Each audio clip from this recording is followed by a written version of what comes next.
warahmatullahi wabarakatuh. Di sini saya Bu Fisabilillah akan menjelaskan materi tentang menguatkan iman dengan menjaga kehormatan, ikhlas, malu dan zuhud. 1. Menjaga kehormatan. Pada semester sebelumnya kalian sudah belajar tentang cabang iman, yaitu memenuhi janji, mensyukuri nikmat, memelihara lisan, dan menutup aib orang lain. Sekarang pada semester ini kalian mempelajari materi cabang iman yang lain, yaitu menjaga kehormatan, ikhlas, malu, dan zuhud. Bagaimana penjelasannya? Mari bersama-sama memahami dengan baik. Maksud dari menjaga kehormatan adalah menjaga harga diri, nama baik, dan kemuliaan diri. Dengan kata lain, menjaga harkat, martabat, dan harga diri manusia. Menjaga kehormatan dalam bahasa Arab disebut dengan muru'ah.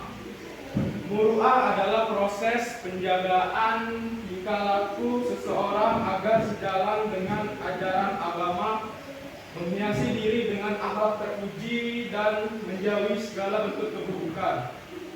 Ada juga memberi definisi sebagai kemampuan untuk menghindari perbuatan yang negatif atau buruk, sehingga dapat menjaga harkat, martabat, harga diri, dan kehormatan diri.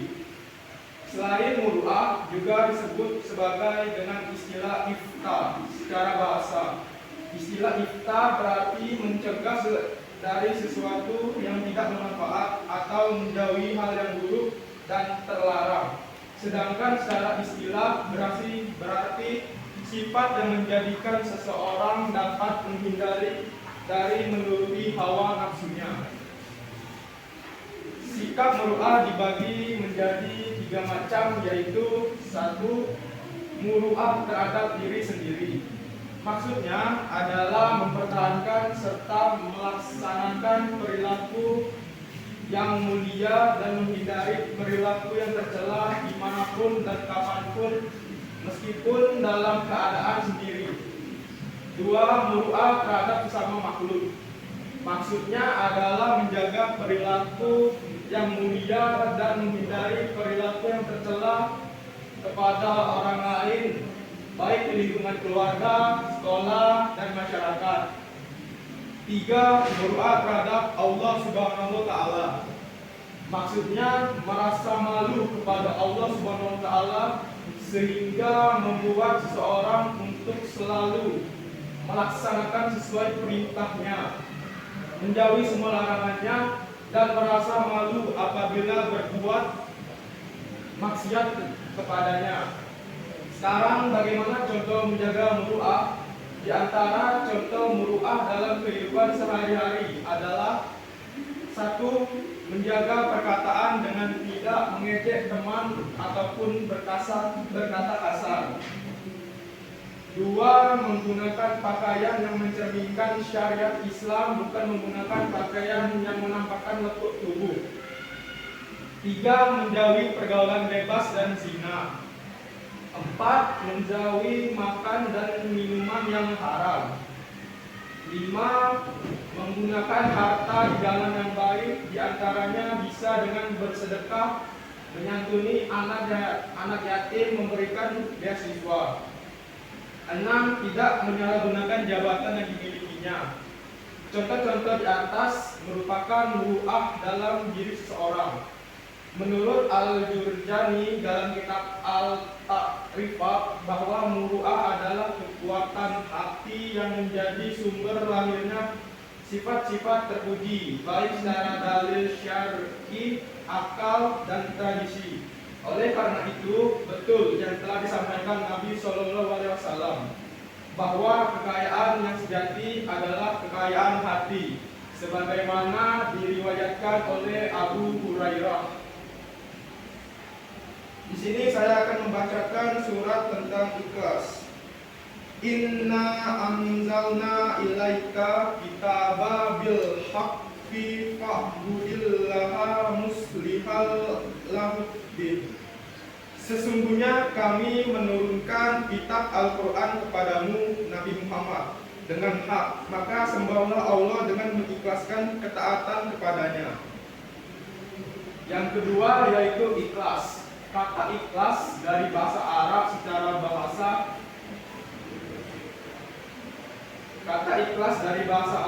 secara bahasa berarti murni, tidak bercampur, bersih, jernih, menggosongkan dan membersihkan sesuatu. Ikhlas berarti suci dalam berniat, bersihnya batin dalam beramal, tidak ada pura-pura, lurusnya hati dalam bertindak, jauh dari penyakit riya, serta mengharapkan ridha Allah semata. Kaitannya, ibadah secara bahasa ikhlas berarti tidak memperlihatkan amal kepada orang lain. Sedangkan secara istilah Al-Jurjani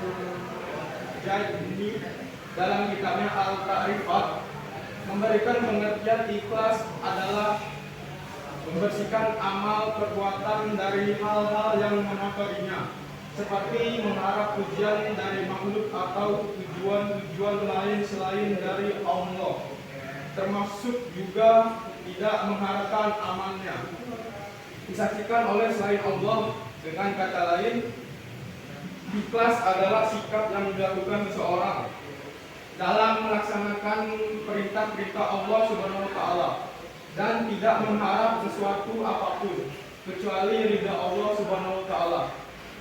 Jadi, ikhlas merupakan sesuatu hal yang sifatnya batin dan ia merupakan perasaan halus yang tidak dapat diketahui oleh siapapun kecuali pelakunya dan Allah Subhanahu wa Ta'ala. Kemudian bagaimana cara agar dapat memiliki sifat ikhlas? Imam Gun menjelaskan, yaitu seseorang harus bersungguh-sungguh sabar serta terus-menerus istiqomah dalam beramal, sehingga ia akan terbiasa dengan perbuatan baik. Menurutnya, ada 3 ciri seseorang yang ikhlas dalam beramal. Yang pertama, tidak lagi mengharap atau menghiraukan pujian dan hinaan orang lain. Yang kedua, tidak lagi melihat kepada manfaat dan bahaya perbuatan, tetapi pada hakikat perbuatan, misalnya bahwa amal yang kita lakukan adalah perintah Allah. 3, tidak mengingat pahala dari perbuatan yang dilakukan. Ali Abdul Halim 2010 mengatakan bahwa ikhlas dapat dibagi menjadi 3 tingkatan, yaitu A. Orang awam atau umum. Pada tingkatan ini, seseorang beribadah kepada Allah Subhanahu wa Ta'ala. Tujuannya mencari dan menghitung keuntungan dunia dan akhirat. Contohnya, seseorang melakukan ibadah salat atau memberi sedekah kepada anak yatim dengan tujuan ingin agar badannya sehat, hartanya banyak, mendapat bidadari dan nanti di akhirat masuk surga. B. Orang kawas atau khusus. Pada tingkatan ini, seseorang beribadah hanya untuk mencari keuntungan akhirat, bukan lagi berorientasi pada keuntungan dunia. Seseorang pada tingkatan ini beribadah sambil hatinya berharap untuk memperoleh pahala, surga, dan semua yang berorientasi pada akhirat. Yang C. Orang kawasul kawas atau excellent. Seseorang makhluk dalam tingkatan ini apabila ia beribadah tidak ada motivasi apapun kecuali mengharap ridha dari Allah Subhanahu wa Ta'ala. Ia beribadah setiap hari bukan sebagai kewajiban tetapi sebagai menjadi kebutuhan sebagai seorang hamba.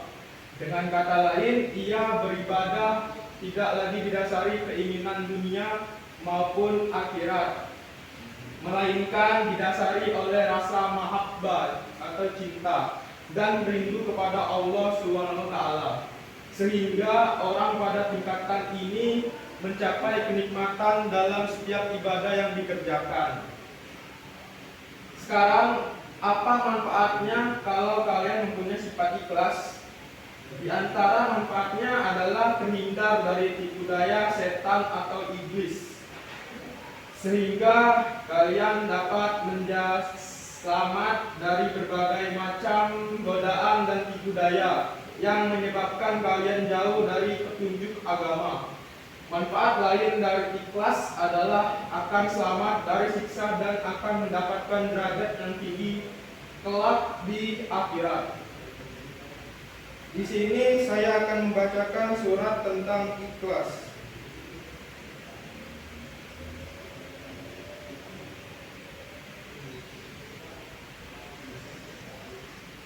Innal muslimina wal muslimati wal mu'minina wal mu'minati wal qanitina wal qanitati wasyadikina wassadiqati wasyabirina wasyabirati wal khashyina wal khasyiyati wal mutasaddiqina wal mutasaddiqina wal hafidati wazzakirillaha kausirata wazzakirati a'adallahu lahum maghfirata wa ajran azima.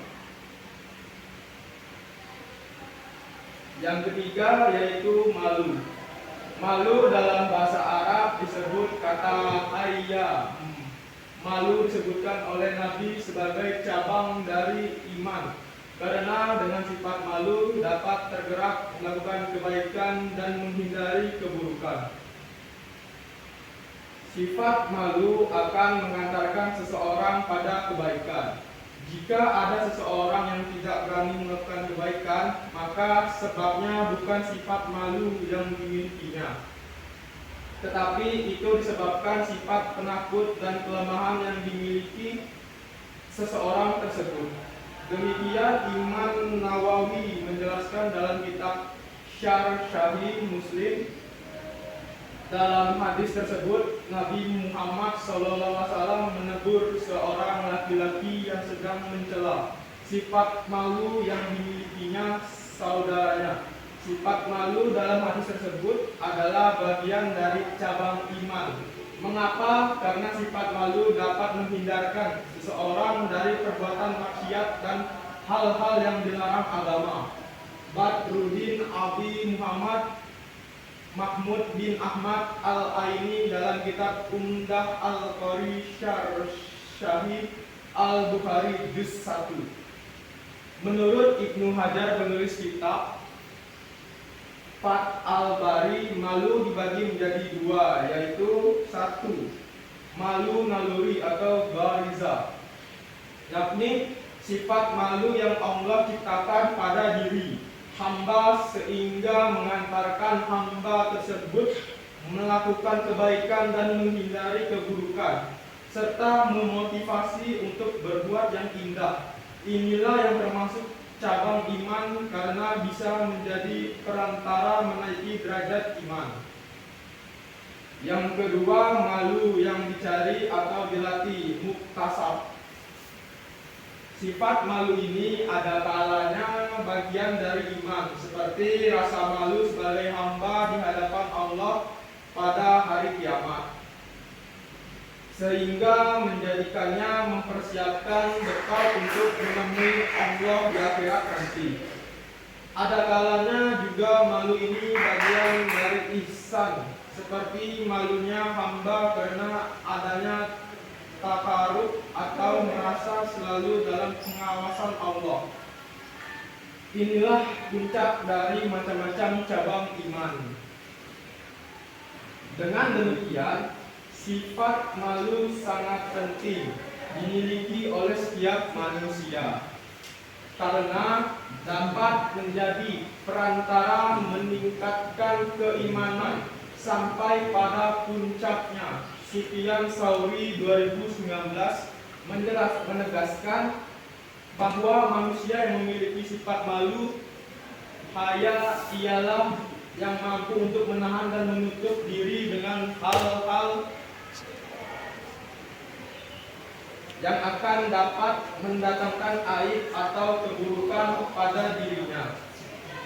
Dengan demikian, jika pada masa sekarang ini banyak perilaku buruk yang muncul dari umat beragama, seperti pencurian, penipuan, bahkan kasus korupsi, maka itu tidak lain karena sudah menipisnya rasa malu dari seorang hamba tersebut.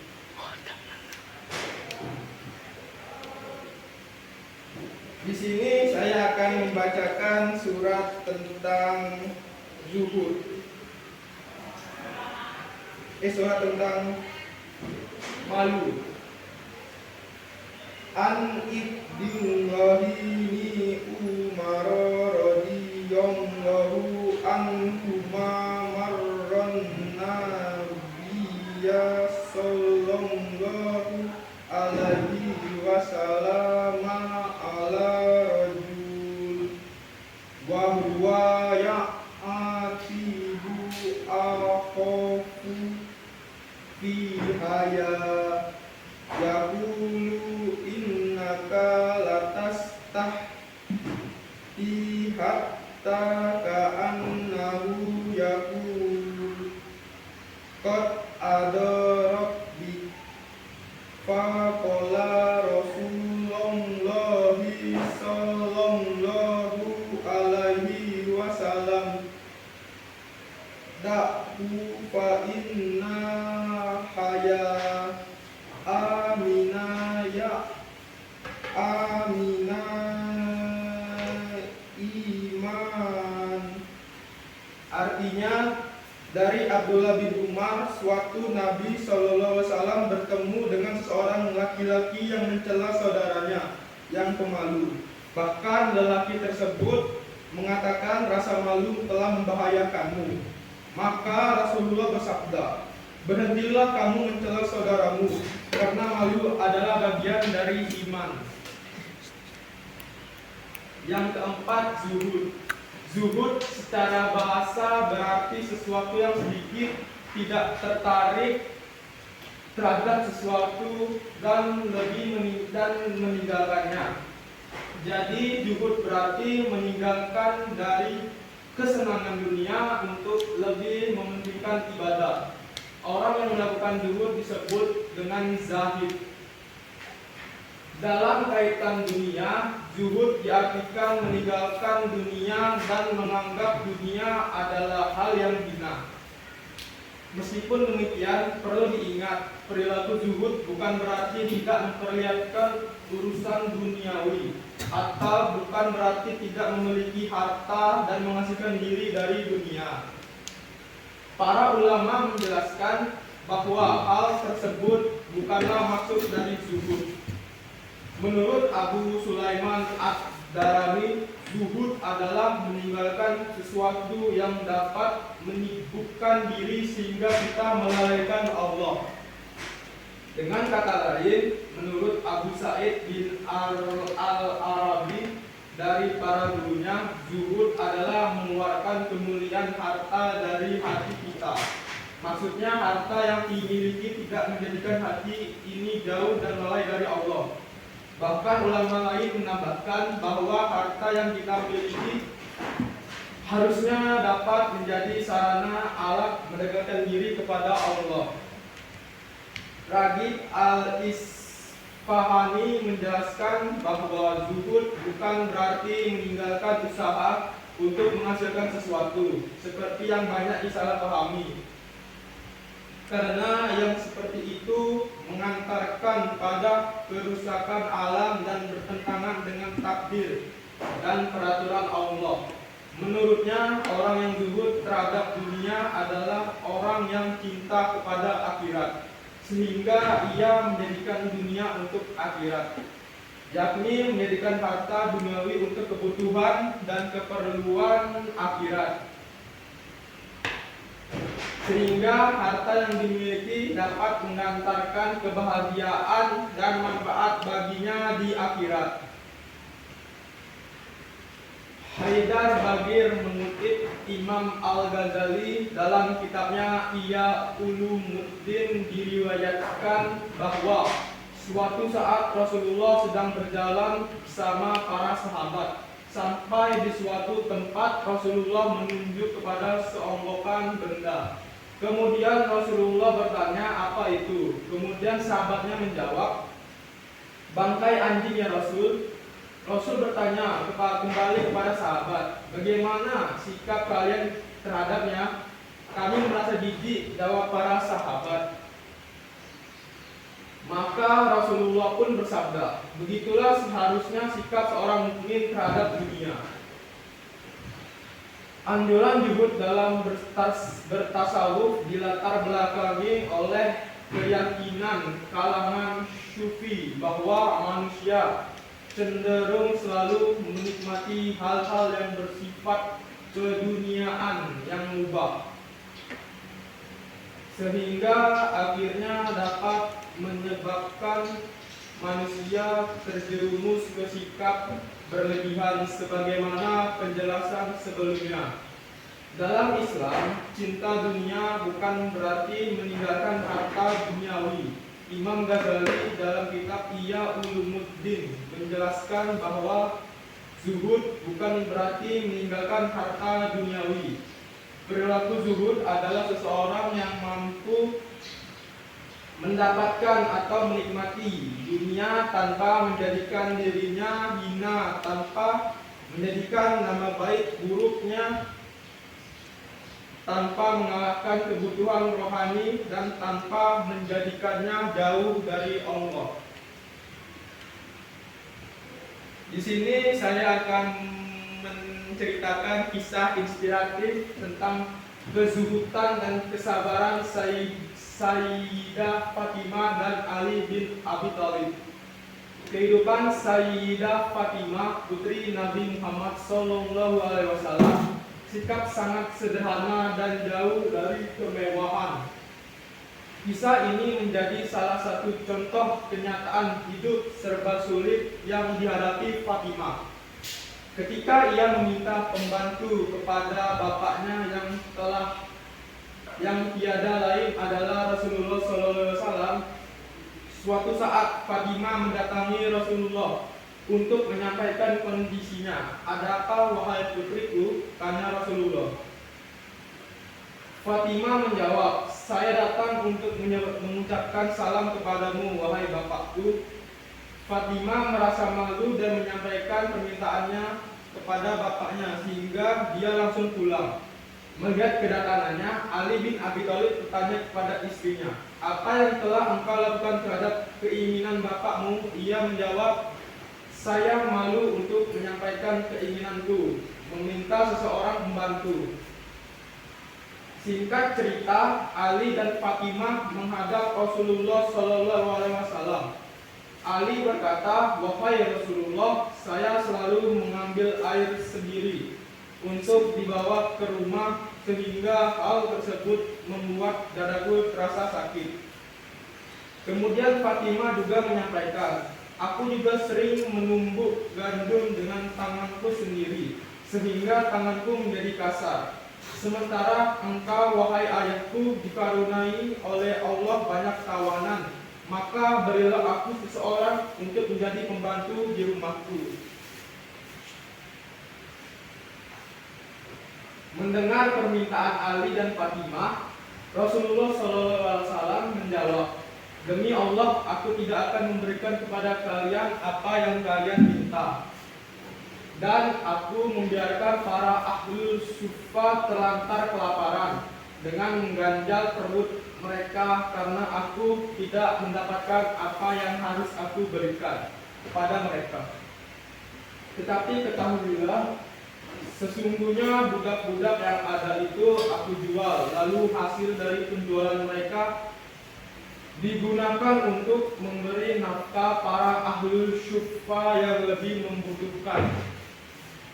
Pendidikan dari Nabi Muhammad SAW seperti inilah yang kemudian hari sangat mempengaruhi kepribadian Ali bin Abi Thalib, termasuk saat Ali mendapatkan amanah menjadi pemimpin bagi kaum muslimin. pendidikan yang ia dapatkan selama bersama Rasulullah SAW menjadikan sosok yang tidak serakah terhadap kenikmatan dan gemerlap dunia. Diadaptasi dari buku biografi Ali bin Abi Thalib R.K. karya Prof. Dr. Ali Muhammad Ash-Shalabi, Jakarta, Pustaka Al-Kausar 2014 sampai 2061 ayat 62.